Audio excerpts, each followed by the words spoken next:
Hey everybody, Full here for the weekly news recap for the 20th to the 26th of November 2023. I'm still sick. If anything, it's gotten worse. I thought it was better, but no, it was just fooling me, I guess. Anyway, let's get on to the news. So, to start off with a couple of updates. It being Thanksgiving over in the US this week, a lot of game studios would have been closed for the holidays. There's not a whole lot of massive news coming out. But a couple of updates. So Warhammer 40k Space Marine 2 has been delayed into next year at some point. So it was going to be coming out December at some point, but has instead been pushed back to some stage next year. It is not specified when exactly, just it'll be after June, I guess, which is a fairly substantial delay. The sequel to the 2011 hack and slash game. The sequel is 12 years old. Okay, fair enough. The game is now poised to ship in the second half of 2024 to provide the time needed to properly polish yada yada yada yada. That's always going to be the PR line for any time something is delayed. We don't know the exact reason why it's happening, but you know, whatever. The old Miyamoto saying of a delayed game could, you know, always potentially be good. Except patches exist. Patches didn't exist when Miyamoto said that. But anyway, moving on. Speaking of delays, Bulletstorm VR also being delayed. It's not quite as bad a delay. Again, Bulletstorm VR was supposed to come out middle of December, 14th of December. It's now coming out on the 18th of January. Not a significant delay. That sounds like certification issue to me. That sounds like they submitted it to Sony and Sony found some issue with it and have pushed them back. So they're just going to wait and resubmit. Fix whatever the issue was and then resubmit for certification. But that's what that sounds like to me. As I said, there's not a whole lot of news coming out. Your free game this week on the Epic Game Store is Deliver Us Mars. It's the sequel to the game Deliver Us the Moon. Deliver Us Mars is an atmospheric sci-fi adventure taking you on a suspense-fueled high-stakes mission to recover the Ark colony ship stolen by the mysterious Outward. We have played both Deliver Us the Moon and Deliver Us Mars on the channel. There's full LPs for both if you want to check those out. They are interesting games. They're a walkie sim, if you prefer. Deliver Us Mars does have a little bit more gameplay to it. It's got a lot more traversal, platforming, that kind of thing. But it's still it's a walkie jumpy, or a jumpy talkie. Is that a different thing? I don't know. I enjoyed it, but it was definitely a clunky game. Anyway, moving on. New releases this week. Again, nobody wants to release their games during, or at least most of the big games would have been out now in time for the holiday season. But we do have this game, Worldless. You are playing this sort of lo-fi character who can color swap. You know, I love a color swapping mechanics. I think Ikaruga, Severed, there was another game we played recently on the channel. I don't remember what it was called because it was not very good, but I did like the color switching mechanic. But yeah, it's that kind of game. The difference, or not really a huge difference with Worldless, but there's no spoken dialogue in the game. Your combat scenarios are typically one-on-one, almost like fighter games. Which makes them kind of interesting, kind of makes them a little bit high stakes every fight. How annoying that will get over time, I don't know. Maybe it's just boss fights, but it does seem like you have lots of different abilities at your disposal. They're not showing too much of the color switching thing, but you can, well, you can see it there now. You do switch colors to do more damage to enemies of the same color or defend against, it depends which version they've implemented. Usually it's same color you defend against, but you can't do any damage to, and then swap color to do damage to them or something. We'll see how they go with it. I do kind of like the logo because it reminds me a lot of Zone of the Enders. I don't imagine that's what they were going for, but it does look a lot like the Zone of the Enders logo. Anyway, that's your new release for this week. However, it is now time, very quickly we got to it this week, it is now time to talk about the worst parts of video games, the video game industry. So, Steam stumbles on regional pricing. This is an opinion piece by Rob Fahey, contributing editor to Games Industry Biz. But this is coming from a news story earlier this week that Steam, Valve, have changed the pricing structure for Argentina and Turkey. So the issue with the countries is that their currency is currently undervalued considerably. It's dropping at a considerable rate. So the exchange rate between the US dollar and I confess I don't know what the name of the currency for those countries are, but apparently it's not very good. And this has led to consumers, using VPNs to pretend that they're in Argentina or pretend that they're in Turkey and get games for a substantially less money. So to combat that and to combat the free fall in their currencies, Steam have changed so that Argentina and Turkey are now priced against the US dollar. This has had drastically terrible changes, impact to consumers who actually live in Argentina and Turkey. So the sudden price hikes game consumers in Turkey and Argentina faced earlier this week were pretty shocking. The result was large price leaps for a lot of games. Some major titles whose prices had leaped by hundreds or even thousands of percent. Stardew Valley, for instance, has jumped by nearly 3,000% price. That's pretty enormous. Right, that's fairly egregious even. The currencies of these two countries have been incredibly unstable. Inflation has hit them pretty hard. The most egregious cases of huge price jumps are almost certainly down to oversight on the part of the publishers. So the way this works is Steam, Valve don't set the prices for games, obviously. The publisher sets the price for the game. Valve would have let them know ahead of time that, hey, we're going to be changing the pricing structure for these countries, these regions. So, change your prices accordingly so that people aren't hit with like $3,000 or something for Stardew Valley. Actually, it was more than that. Anyway, publishers are slow to do that because who the fuck cares about Argentina, Turkey? That is kind of the general gist of video game publishers, particularly in the US. They don't really care about any region outside of the US. You'll see that a lot in Japan as well. You'll have prices will go up a ridiculous amount for no particular reason. The default behavior for games that did not set a new regional USD price appears to be to just use the US price. So the cost of living in Argentina, in Turkey, at this point means that pretty much nobody can really afford to pay for any of these games. Stardew Valley's 2,900% price hike is, not great, but that is almost certainly the publisher forgetting to do anything about the price or just not giving a shit, which is entirely possible. Among developed countries, we've seen significant currency movements in recent years, largely driven by the rise in US interest rates. So this is a knock-on effect of the dollar getting stronger, or at least them gaming the system to make the dollar stronger by raising interest rates. This is obviously not a great thing to talk about for video games and economy and what have you, but it does have a knock-on effect of your ability to buy games.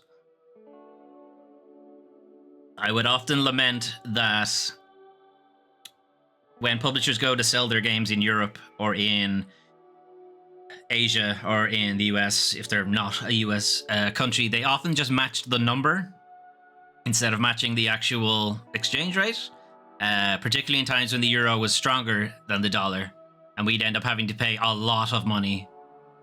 Whereas if we had gone over to the US and bought it there instead, it would have been a lot cheaper. But for whatever reason, it doesn't work that way. It doesn't work that way. When the dollar's doing well, oh yeah, they're all about that. But suddenly it's not. Anyway, salaries have remained largely flat in these countries. Again, that's everywhere. Your salary has gone down, but now the price of everything has massively shot up in Argentina and Turkey. And in particular, Rafei is talking about the Japanese yen here as well. So he's taking this from the viewpoint of the publishers. And what do they want to do? They can either keep gamer goodwill and make the prices affordable for people in those regions, i.e. the correct move to make. Or you can jack up the price so that people who come in who are price shopping using VPNs to jump around the globe or whatever to find something cheap so that they can't game the system. The number of people who are going to buy your game, who are from that region, will drastically outweigh the number of people VPNing. Like, it's not even close. And the idea that that's the part you're concerned about and not the people who fucking live there, who want to buy your product, who are living in an economic crisis as it is, and you've just made it worse. Not massively worse. I'm going to say considerably worse, but I mean, video games are a luxury, you know. If that is your only outlet from what seems to be a fairly not great time right now, you're going to feel a little hard done by the various video game publishers because they're doing that. The actual unit cost in terms of materials and distribution are close to zero. So, I mean, a lot of the price that they put into video games, a considerable amount of it is profit. You know? Yes, they have to pay their overheads, and the developer will get X amount of money back from the publisher from doing well. Maybe they get a bonus if they hit a Metacritic score, that kind of bullshit stuff. So they pay their overheads, and then publisher has to pay their marketing and recoup production costs, what have you. But digital products don't really cost anything to ship, if you will. If anything, the cost is borne by the person downloading the game. You know, they have to pay their ISP for the line use. They pay a monthly bill for that. I'm sure you've seen it. You know, they're paying a nominal amount to just host the game on whatever the platform is. Steam, GOG, Epic Games, PlayStation Store, Xbox, whatever it is. And I suppose they all get a cut of it, but still, like, it doesn't really cost a whole lot. The versus your digital product versus actually having to press a disc, get a box for it, get many boxes together, put it in a pallet, put it in a truck, drive it to the port, get it on a plane. You know, that shit costs money, sure. Versus digital product? No, absolutely not. Anyway, the issue of consumers from other regions finding ways to access marketplaces in countries with weaker currencies in order to buy products more cheaply. So that's kind of the real issue on why Valve changed the pricing. Whether this was at the behest of publishers or if this is Valve acting unilaterally, I don't know. I get the feeling this was pushed by publishers, but I guess we won't really know. So we're talking about how, like, marginal the difference is between people using VPNs to price shop and you know, the actual people living in that region buying the games. It's so marginal, in fact, that efforts to prevent grey imports, just what that kind of stuff is, tended to cause more problems than they solved, as the industry tacitly admitted when region locking on consoles went the way of the dodo a few generations back. So, if you're new to video games, you may not have been around at times PS2 era, PS3 era, and so on. Video games used to be region locked, like DVDs. It used to be that if you bought a game in the US, it would not work on a European PlayStation, vice versa. Sometimes those were actual technical issues. For the PS2, PS1 era, you had the difference in how TVs were encoded, how electricity worked, and so on. There were some actual technical limitations for why that was an issue. PAL was in Europe, NTSC was in the US and Asia. But that stopped because TVs eventually became modernized, globalization. Everyone would ship a TV from the same warehouses and what have you. It would unify designs and things like that. So NTSC and PAL disappeared.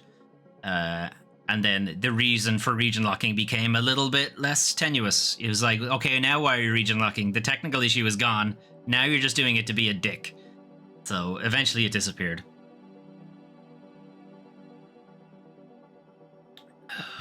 Anyway, that's all they're talking about there for the region locking stuff. Argentina has been a particularly popular country for this activity. It's activity of VPN shopping.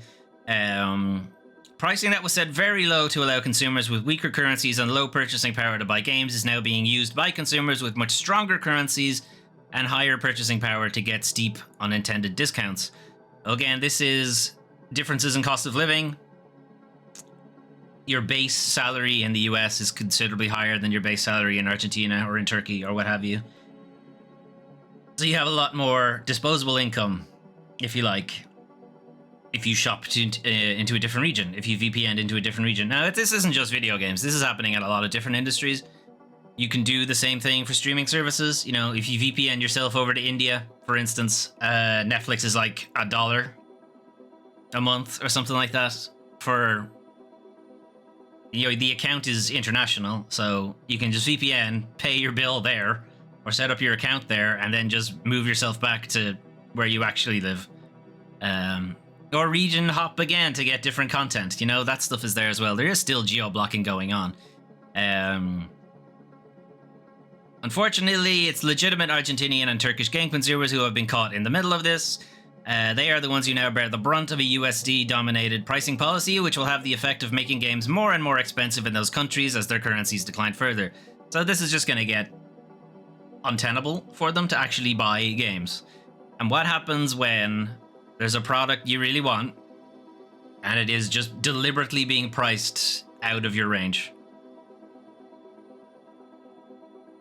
Or the owner is deliberately making it difficult for you to access it. Well, piracy, obviously, is what happens.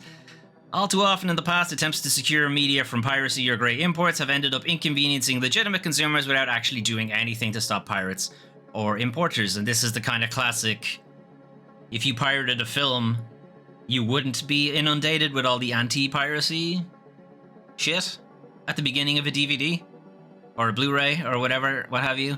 You know, whereas like you wouldn't download a car kind of thing, and I fucking would if I could. Anyway, the outcome of these price hikes into Argentina and Turkey will likely be just more piracy in those markets, and that's...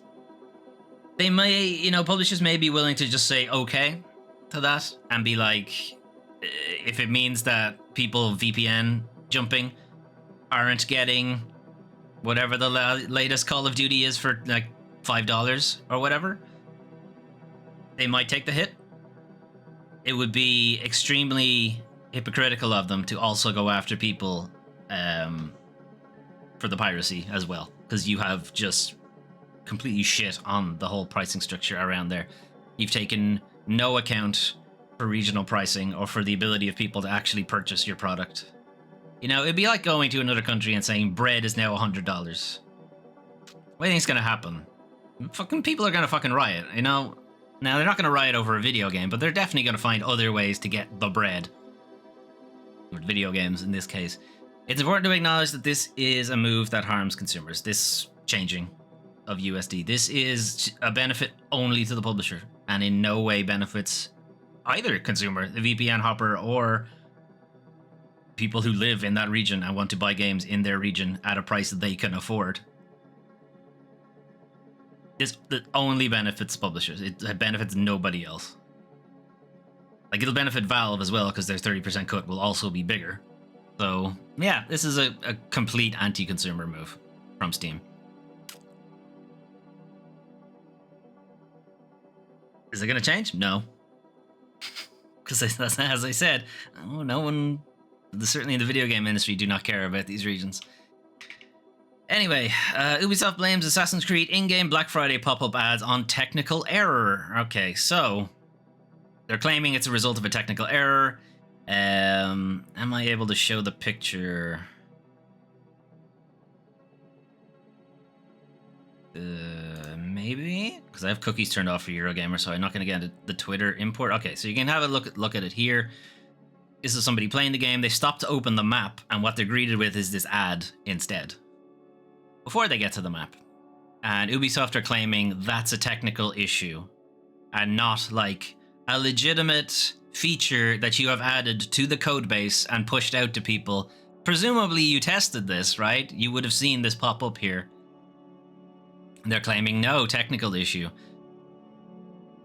The fact that it's in the game code at all means you intended to show it somewhere. Now, they did come back later to say we intended to show it in the main menu.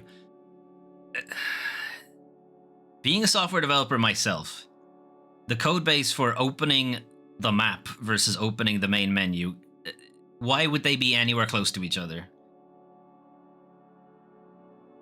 You know, like, do you really believe this was a technical error, or are they just getting shit for it now and they're just going to claim it's a technical error instead? I kind of feel like it's the second one.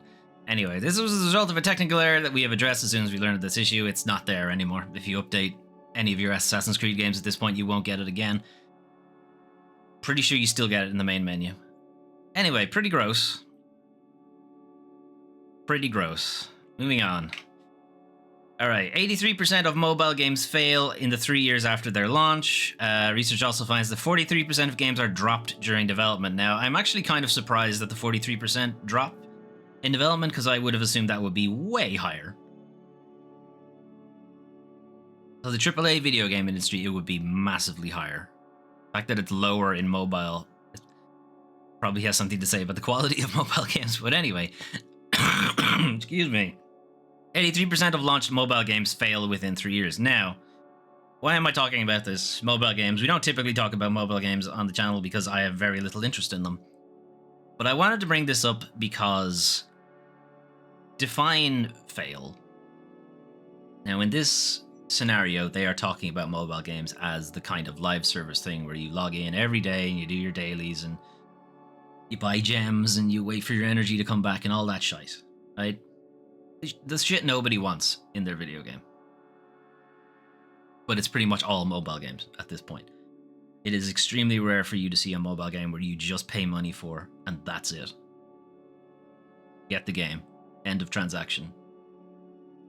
You know, it's extremely rare for anybody to see that. You might see a bunch of, like, board game ports. They typically are just buy it and you have it. There might be some microtransaction stuff in there as well, which isn't great. I would be of the opinion that if I'm paying for the game, there should be no microtransactions. Like, that should be it. Me paying for the game is what's keeping your studio open. You know, you should have it priced in such a way that it works that way for you. And if that's not working out, then, I don't know, work on your marketing or something. I don't know. But I wanted to bring this up because it's couched in the idea that all games, all mobile games that are launched should be around in perpetuity. Like, they never die. Is that what they're looking at? Because 83% of mobile games fail in 3 years after launch. Again, define fail. So they're defining fail as like user retention. MUAs, MAUs, monthly active users, that kind of thing. Think about like big single player games, right? A big single player game, you get it, you play it, and either you get to the end of the game and you're like, okay, that's done. I will now not play it anymore until, I don't know, a few years later, you're like, I don't want to play that again. But the point is, you're not logging in every fucking day to play it. You finished the game. It's over. You've seen the credits. Done everything. 100%. There's nothing left. I'm moving on. We got a different game to watch. Or get a different game to play. Different film to watch. Can you imagine if it was a film? And it's like, no, you gotta watch the film every single day. Now, if you have kids, okay, fine. You probably have watched some films every single day. But if you're an adult, chances are you're not watching the exact same film every single day. Big single player games, kind of the same deal. Even big multiplayer games, you'll get bored of it eventually. And you'll move on to something else. Right? The idea that you can somehow retain people forever is a certain insidious nature to it. You know, it has the stink of addiction. That you are deliberately designing your experience to provoke or to promote. You want people to be addicted to the game. Anyway, just 5% of games receive support 7 years post-launch. 7 years? What game in the AAA space have you seen has managed to last 7 years? You know, it's only really the multiplayer, like, mainstays. CSGO, Team Fortress. Fortnite might be 7 years at this point. You know, like, it's very few games. Like, Grand Theft Auto, probably. And even then, it's because it's the online portion. MMOs, that kind of thing. You know, it's not your standard... You know, if I ask you what's your favorite game, like, it's... If you say Fortnite, get off my channel.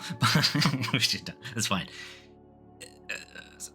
people in my peer group, my generation, if I ask you like what's your favorite game, it's gonna be a single player game that has like 10 to 40 hours or whatever it is. You know, if it's a Resident Evil thing, it might be less. If it's a Final Fantasy thing, it might be even more. But the point is, you're not something you're going to play constantly. And it's certainly not something you would have expected to have support 7 years down the line. You know, they make the game. They might support it a little bit to make sure that it's not buggy, that it still works. You know, 6 months later, they've ironed out as many bugs as they can. But eventually, they need to move on to a new game. Right? To get another injection of money to keep the studio going. So they can't hang around and just support the game for 7 years. But the idea that they're saying just 5% of games receive support after 7 years, are they expecting that number to be higher or lower? Like, the way they're couching it makes it sound like they want it to be higher. Like, I can't even think of any one thing I would do for 7 years nonstop. School, and I was forced to do it, you know, work, and I'm somewhat forced to do it, and so on. Anyway, it's an opinion piece. Sorry, it's not an opinion piece, it's a report. Again, it's in the mobile space. You kind of know what mobile games are now. It was at one time that it was kind of hoped that it would be more like, hey, you know, the mobile phone screen is perfect for like Game Boy style games. Like, perfect for it. But it never happened. You know, it just got gobbled up by the live service, free spin, you're out of energy, pay more gems, come back 24 hours shit. And it's just everywhere now. There was so much promise for mobile games, and it's all ruined. And this is all they care about. You know, the whole thing is called Good Games Don't Die. It's like, yeah, they do. They very much do. Some of the best games, they do die eventually. You 100% the game and you're done. Anyway, moving on. Sony fails to kill $7.9 billion lawsuit over PlayStation Store prices. So, this seems a lot worse than it really is. So the lawsuit basically claims anti-competitive practices by Sony allowed it to get away with charging a 30% commission on all sales in the PlayStation Store. So, if you are familiar with the rest of the platforms that sell games, Steam, GOG, Xbox, Nintendo eShop, and so on, they all take 30%. Even at Google, on the Play Store. Oops, I've activated my assistant. Go away. Alright. Be careful. Now, it is now the App Store with Apple and so on. They all take 30%. So I don't really see this lawsuit going anywhere, but at the same time, the judge did not dismiss it, which is interesting. So the reason it wasn't dismissed is because Sony fails to establish that the complaint has no reasonable grounds for making the claims, no real prospect of succeeding at trial. Sony failed to make this clear that like this is the industry standard. Like, this shouldn't be going to trial. This has also already come up in the US. This is specifically in the UK, this particular lawsuit. But in the US already, there has been Epic have tried to go after Apple for their 30% take. They're currently going after Google for the 30% take. Honestly, I don't see this going anywhere, but whatever. It's headline grabbing. What the lawsuit is taking issue with is the same thing every modern gaming platform does, charging fees while blocking out competition. So the blocking out competition thing is that there's no other way to buy a digital PlayStation game except the PlayStation Store. You know, there's no third-party store that sells PlayStation games. Codes for them, specifically. Like physical games, yes, there's plenty of retail stores that will do that. Digital codes, though, is much rarer, and I can't really think of anything that isn't also a retail store. You know, you're not getting like a third-party thing where you can buy codes for the PSN or for Xbox or for the eShop or something like that. In Steam, yeah, and I think Valve are somewhat not happy about it, but I don't think they can do a whole lot about it. But it's there. It's not there for Sony. And there's very much a legitimate claim there that there should be a third-party option to keep prices competitive. But again, they failed to manage to make that work with Epic versus Apple, and they're going to fail with Epic versus Google as well. Because Google does allow third-party stores. There is an Amazon Android app store and a couple of other ones because the Android OS allows sideloading of apps. So you can get around it. You can get around Google's 30% cut. It'll just somebody else will get a 30% cut. Because, as I said, that number is the industry standard. The lawsuit claims that by failing to allow third parties to sell directly on the PlayStation Store, it's limiting competition and driving up prices for players. So basically, Sony get the cut and nobody else does. You know, you don't have Fred in his garage going, yeah, I also sell on the PlayStation Store. You know, like the way Amazon is a marketplace and you can sell your stuff on Amazon at a competitive price, except then Amazon will just copy your idea and do it themselves. But anyway, the point is they allow it. Sony does not. You know, you go through the publisher or whatever. Like, it's a nebulous thing to kind of, or not a nebulous thing, it's like a subtle distinction to being allowed to sell your stuff on the platform and Sony not take a 30% cut of it. You know, they take a hosting fee and that's it. Anyway, I don't see the lawsuit going anywhere because, well, I mean, if it does go anywhere, then they basically have grounds to go after the rest of the video game industry. You know, the ESA will step in and stop that. Even though I would prefer there was a third-party option. Anyway, Returnal director Harry Kruger to leave Housemarque. During my 14 years at Housemarque, I've been incredibly fortunate to work on one dream project after another and had the privilege of working alongside some truly talented and wonderful people along the way. Cool. Why aren't you doing it anymore? He's saying that Housemarque, he leaves them with, you know, deep gratitude and optimism for their future. They have an exciting new project in the works, and so on and so on. So, why is this an industry bullshit? Why is he leaving? So you kind of have to ask these questions when people who've been with a company for a very long time and have enjoyed a lot of creative freedom at those companies suddenly leave. Now, later on in the quotes, he's like, oh, it was a very difficult decision, but it's so on. It's gonna be, you know, PR friendly. They're not gonna burn bridges with their statements and so on. What I do find interesting is the timing. So, as I've been kind of complaining about with Sony recently, is their push to make just everything a live service. You know, they famously have 12 live service games in the works. Housemarque recently became a first-party studio for Sony. Well, I say recently, it's actually been a while now. My guess is Sony are pushing Housemarque to do a live service game. And Harry Kruger's like, I don't want to do that, so goodbye. That's my guess. Now, it could also be, I've been doing the same job for 14 years and I need a break. Also valid, you know? It's like, this is more tinfoil hat rumor mongering than anything else. But Sony are pushing for it. 12 live service games. There aren't that many first-party PlayStation studios. You know? It's not like Housemarque would get away with not working on the live service game and them still having 12 other studios to work on it. They don't have enough. So Housemarque has to be in that ring as well. Insomniac are probably in there too. Naughty Dog, we know, are already Last of Us multiplayer thing. Guerrilla Games, there's a Horizon thing that they're working on. You know, Sucker Punch, we don't know what they're doing. Potentially it's Ghost of Tsushima too, but who knows. You know, they did acquire a bunch of studios. Bungie are probably working on something that isn't Destiny. As Jade Raymond's Haven Studios, we know, is working on the game I keep calling Porn Stars because I always forget what it's actually called. It's not even called anything like that. It's Fairgrounds, that's what it's called. I don't know why I keep thinking it's called Porn Stars. Anyway, maybe I prefer they made a game called Porn Stars. Anyway, moving on. Warner Bros. Denies the Wonder Woman game will be a live service. So this came from a job listing earlier in the week that Warner Bros. Games were looking for a lead software engineer for gameplay at Monolith, who are slated to work on the Wonder Woman game. It had kind of the basic gist of stuff that you would require from someone who's going to be a lead software engineer.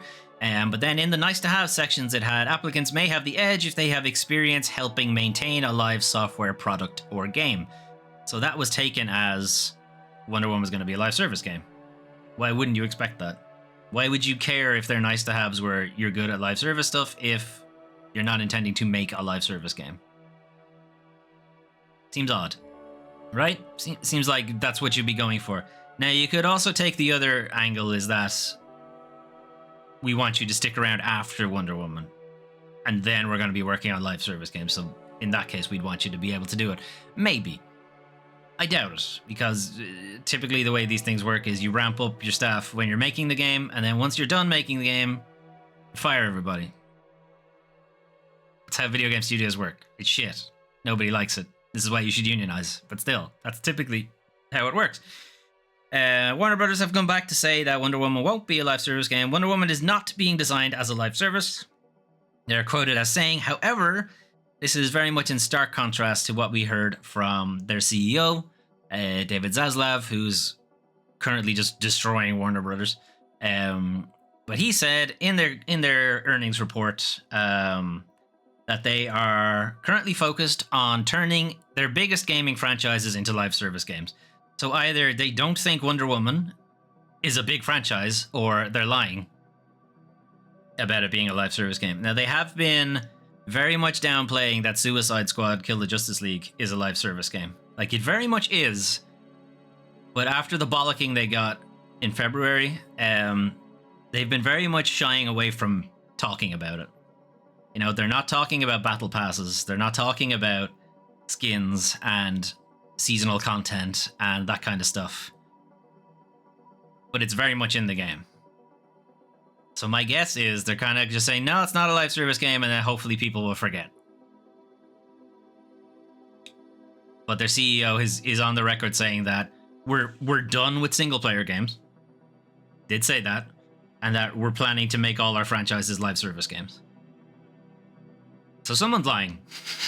Someone's lying here. So who is it? Anyway, moving on. Some stuff the community, some shenanigans they're up to. Mortal Kombat 1 players are time traveling to avoid buying skins. So you may or may not be aware of this, but Mortal Kombat 1, which is technically Mortal Kombat 12 or something like that. Fun game, but absolutely egregious pricing for like the microtransactions. It's very much not micro. They're macro transactions. It's huge. Players are doing everything they can to avoid buying cosmetics. The latest exploit involves them utilizing a console date change hack to acquire once free character skins that are now excuse me, only available if you buy them. So there's some pretty egregious pricing. One example is seasonal gruesome Thanksgiving fatalities, which cost $10. That's an animation. You're spending $10 on an animation. That's a seasonal thing. It's a Thanksgiving-based one? It's not even like one of the international holidays, at least? Anyway, Mortal Kombat 1 does not have a battle pass, but operates on a seasonal model during which you can unlock skins for free through gameplay. So if you play the game, grind the shit out of it, like it's pretty much the only thing you do for your entire season. You're basically not allowed to play any other games because you won't have time for it. Yeah, you can get some free shit. But if you don't manage to do it within the season, you're locked out of it, and now you gotta pay if you want the thing. However, whoever is doing their back end and doing time checks and date changes and stuff must have missed. They must be using the console date. This is the only way this would work, is that they're using the console date as the source of truth instead of their own server as the source of truth, which is what they should have done. So somebody fucked up. But anyway, if you change your console's date to before November 6th, this is before like the last season update or something like that, then you can do all the challenges, because the challenges will have reset, and then you can go back to present day and you'll be able to keep everything for free. So timestamping is being done with the console instead of with the server, which is very, very dumb, but it works. One Redditor said they're genuinely shocked the exploit works at all. Me too.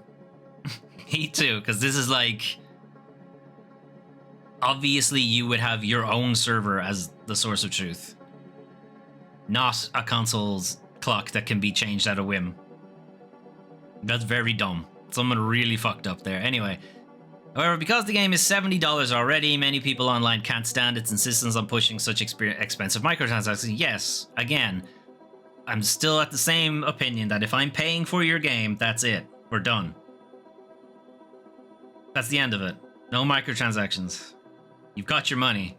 End of. You want microtransactions? You make the game free. That's it. Those are your two options. Does that mean I still end up doing microtransactions? Yeah, probably. But I'm not happy about it.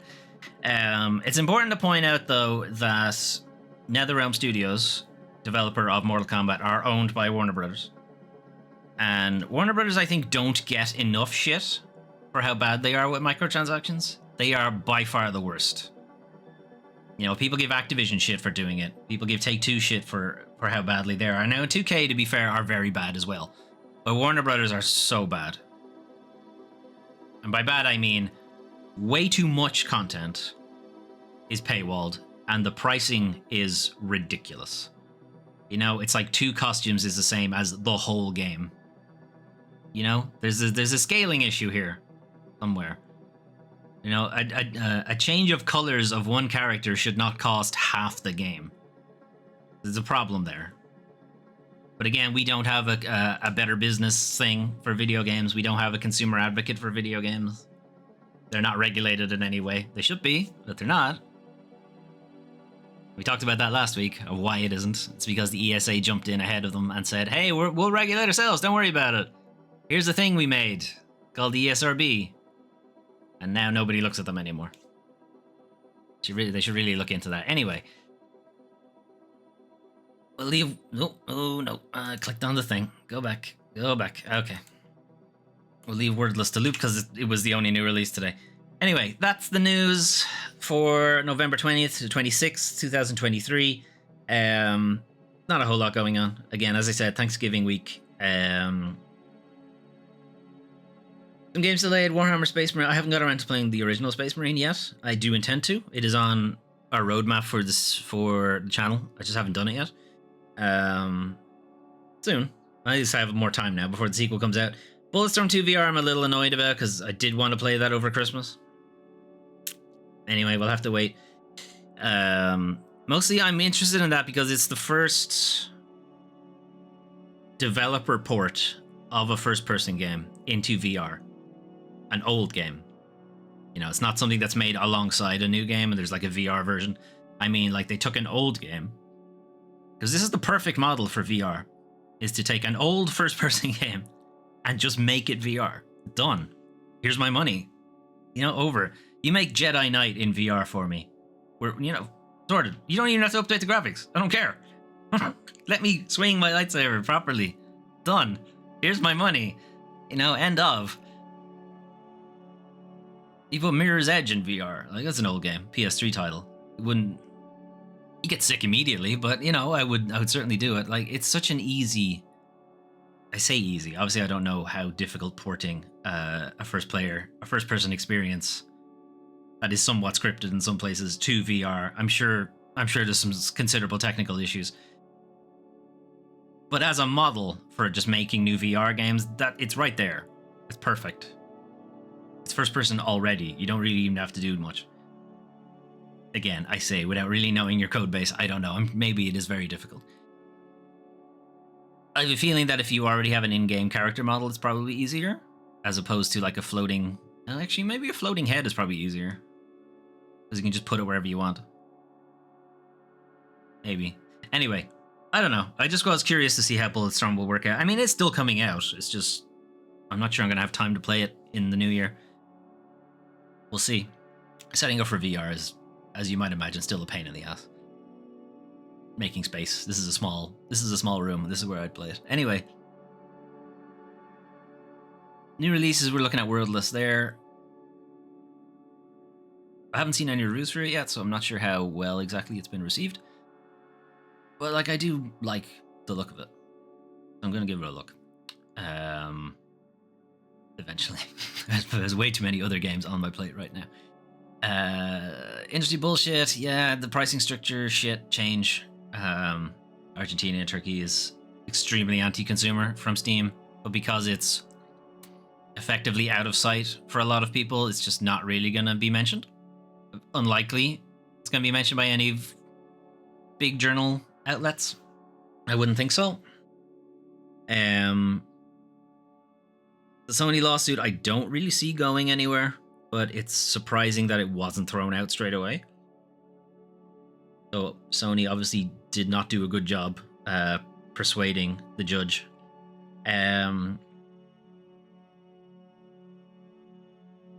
Let's see. We have Ubisoft's full screen ads in the middle of your video game was apparently an error, but how is it in the code base?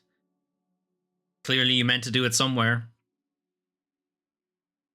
I mean, I don't believe it was a mistake. I think they're just calling it a mistake because everybody was fucking pissed off about it. Anyway, and the whole time traveling thing for Mortal Kombat 1 is funny, but it's going to be patched, obviously. So if you're planning to do it, I'd say do it now, but your account will probably get banned as well. So maybe avoid doing that. Up to you. If you want to take the risk, knock yourself out. Anyway, that was the news, but what about what's happening on the channel? So here is our roadmap for the second half of the year. So currently being featured on the channel, Resident Evil Code Veronica X, and Final Fantasy 2, and Monster Hunter's there, but I haven't gotten back to Monster Hunter in ages. So I do want to remedy that. I may turn Monster Hunter into a pre-recorded thing, and I'll just put it up on YouTube, because I'm just not really getting the time to fit it into the schedule, and I do want to play more of it.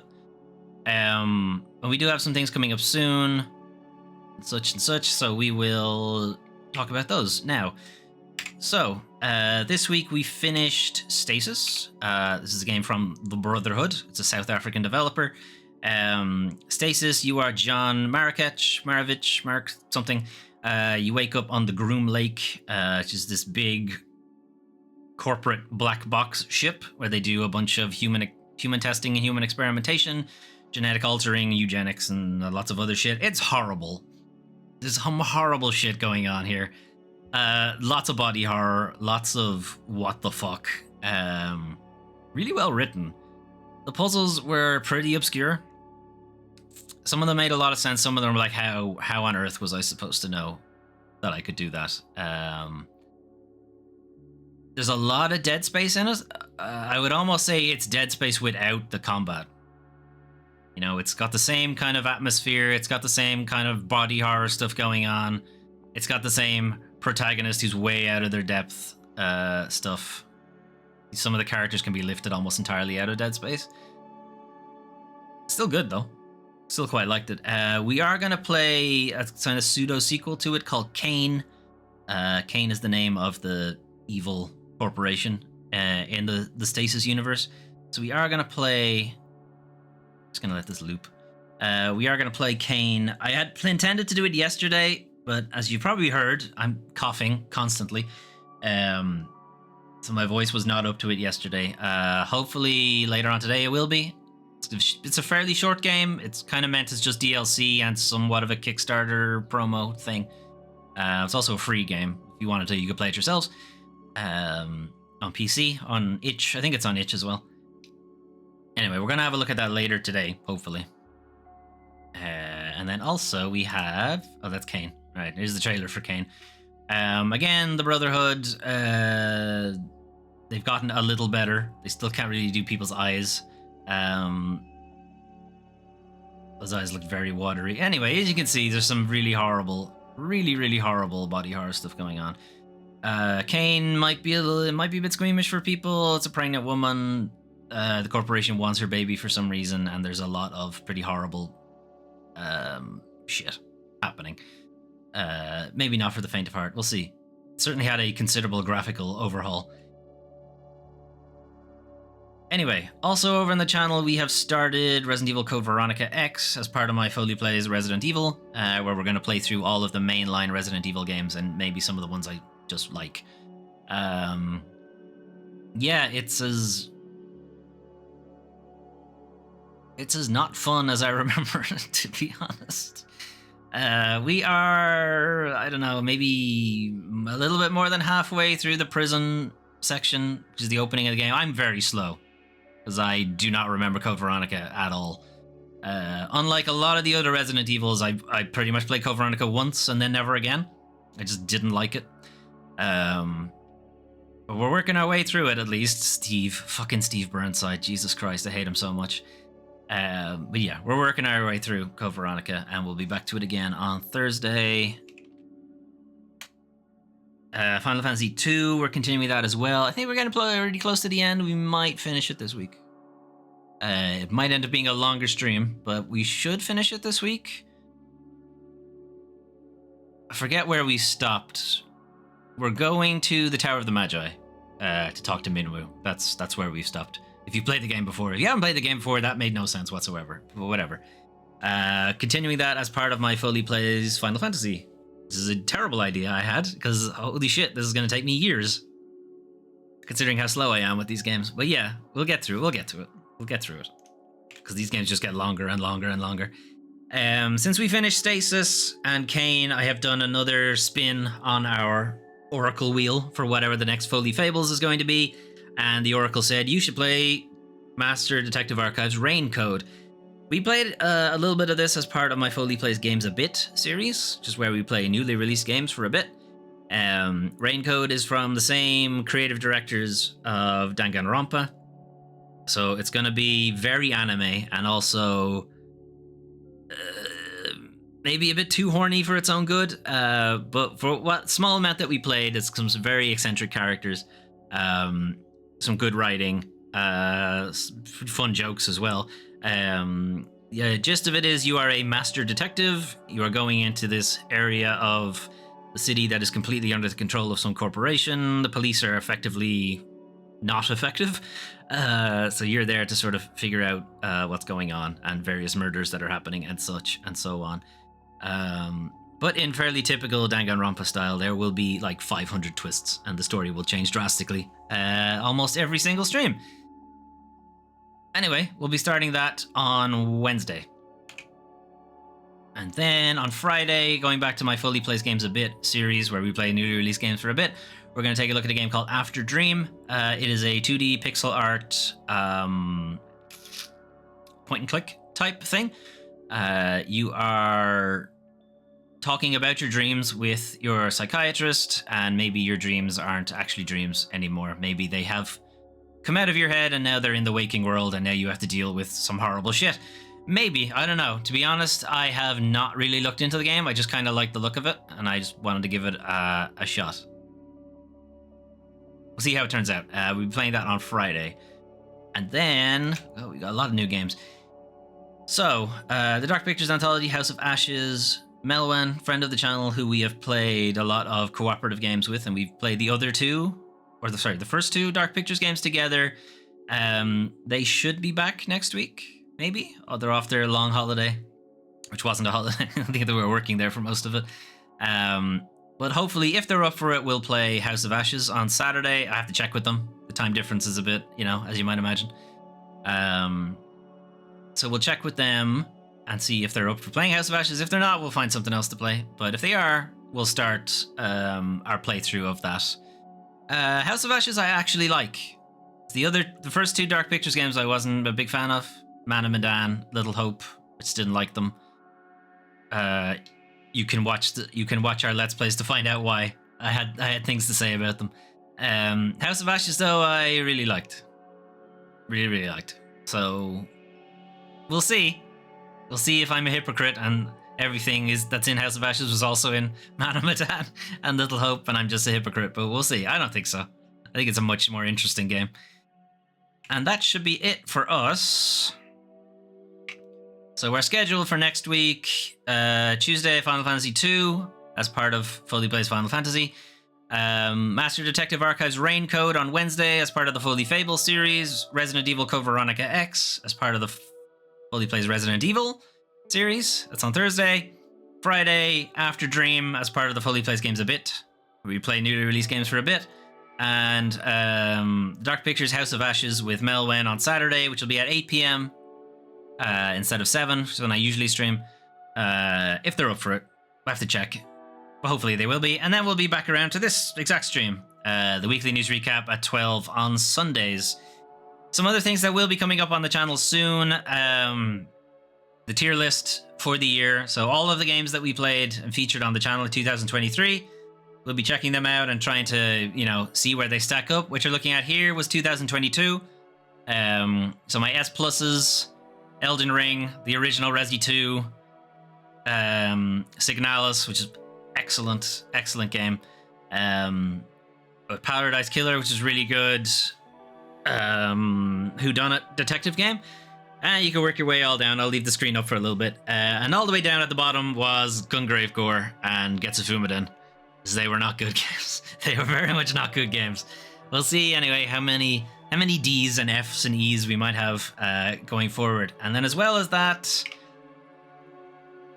we will have looking for 2024 games. So looking forward into the future, what games are coming out in 2024, and see if we have any interest in them whatsoever.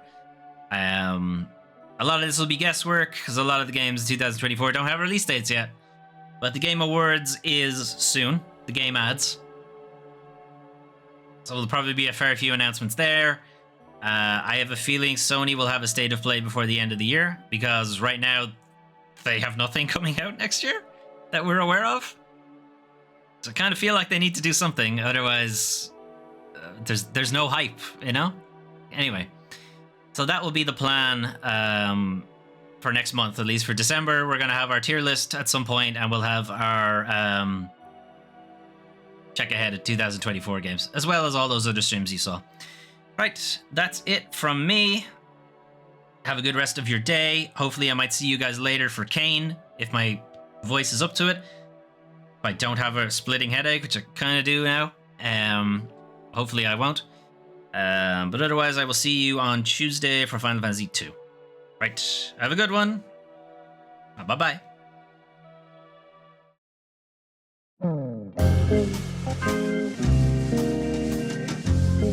Thank you.